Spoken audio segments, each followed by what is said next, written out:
கங்கா தமிழ் நேயர்களுக்கு வணக்கம். இன்னைக்கு என் கூட யார் இருக்காங்க அப்படின்னு பார்த்தீங்கன்னு சொன்னால் பாண்டியராஜன் சார் இருக்காரு. இவரை வந்து நான் சினிமாவில் நிறைய விஷயங்கள், அவரோட படங்கள், நகைச்சுவைகள் எல்லாமே ரசித்து இன்னைக்கு அவரோட நேரில் நான் பார்க்குறேன் அப்படின்னு எனக்கு ரொம்பவே சந்தோஷமா இருக்குது. ஸோ யாழ்ப்பாணத்தில் ஒரு சிறப்பு பட்டுமன்றத்தில் சிறப்பு பிறந்தநாள் வந்து அவர் வருகை வந்திருக்கிறாரு. ஸோ சார் வணக்கம் சார். வணக்கம், எப்படி இருக்கிறீங்க?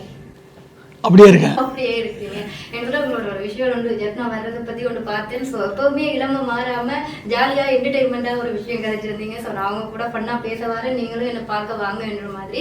ஸோ அவங்கள இன்னைக்கு ஒரு நேர்காணல் எடுக்கிறது எனக்கு ரொம்ப பெருமையாகவும் இருக்கு, சந்தோஷமாகவும் இருக்கு. ஸோ யாழ்ப்பாணத்துக்கு வந்திருக்கிறீங்க, யாழ்ப்பாண மக்கள் வரவேற்பு எப்படி சார் இருக்கு? இது நல்ல வெயில் காலம். ஆமாம், வரும்போது சென்னையில் பயங்கரமாக வெயில், இப்போது இங்கே வந்தால் குளுமையாக இருக்குன்னு பார்த்தா அதோட வெயில் இருக்குது. ஆனால் மக்களை பார்த்து அவங்க சிரித்து பேசுறது பார்க்கும்போது அது குளுமையாகிடுச்சு. அவங்க பிஹேவ் பண்ணுறது, நம்ம நகைச்சுவை நினச்சி அவங்க சந்தோஷமாக கேட்குறது போகும்போது வெயிலே காணும்.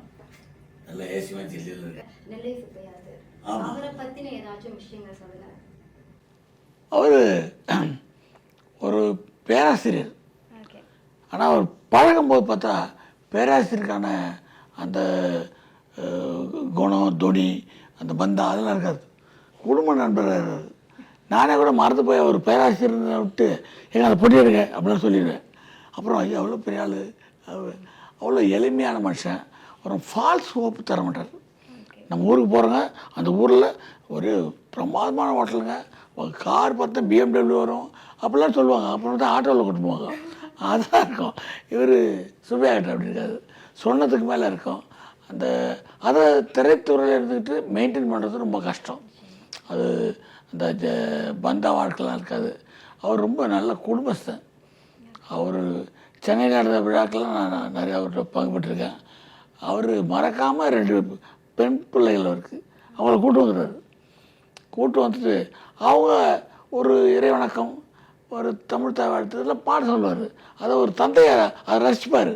நான் இப்போ அடே அப்பா இப்படி தான் இருக்கணும். அது அந்த ஜென்ரேஷனும் மாறுது.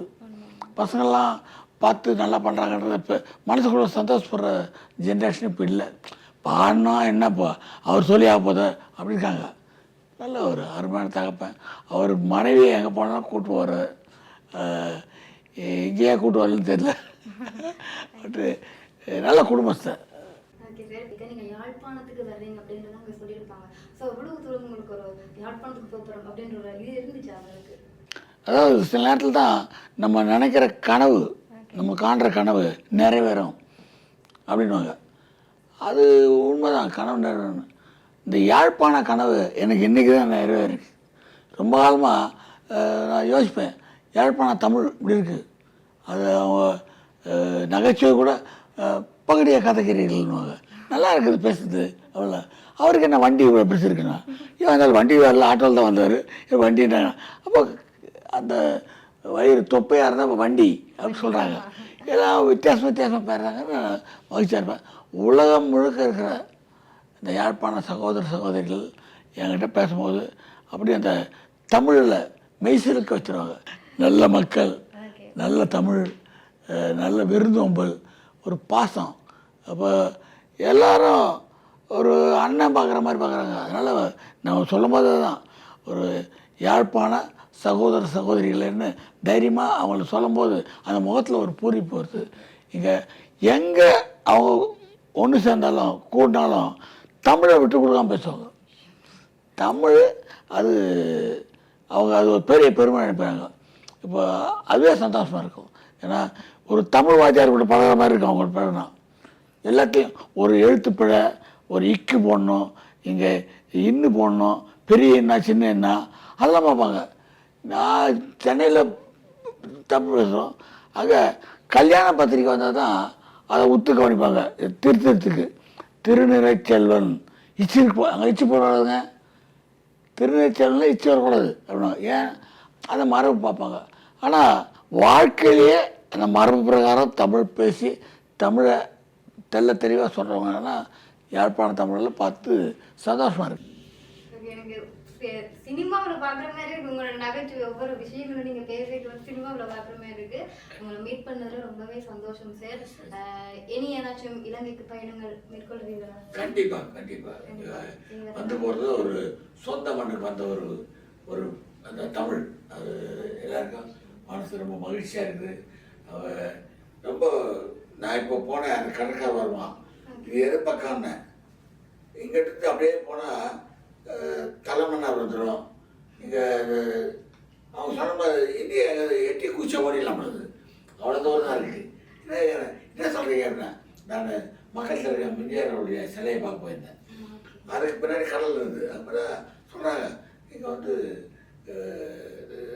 ராமேஸ்வரத்துக்கு முன்னாடி அந்த என்ன ஊர் இருக்காது நல்ல ஊர் ராமேஸ்வரத்தை பாம்பு இருக்குது புயல்லாம் வந்து அந்த காலத்தில் தனுஷ்கோடி இப்படி போனால் தனுஷ்கோடி வரனாங்க பரவாயில்ல ஒரு கோடிக்கு வந்துட்டோமோ தனுஷ்கோடி தான் அப்படின்னு.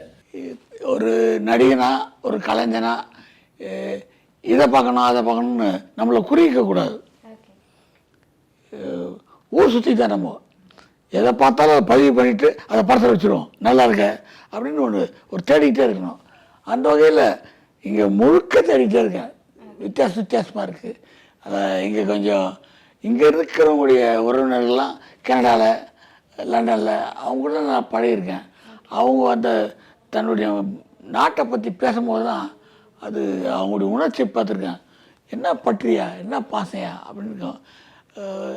இன்றைக்கும் அவங்களுடைய நாட்டை பற்றி பேசாத பொழுது விடியாது அவங்களுக்கு.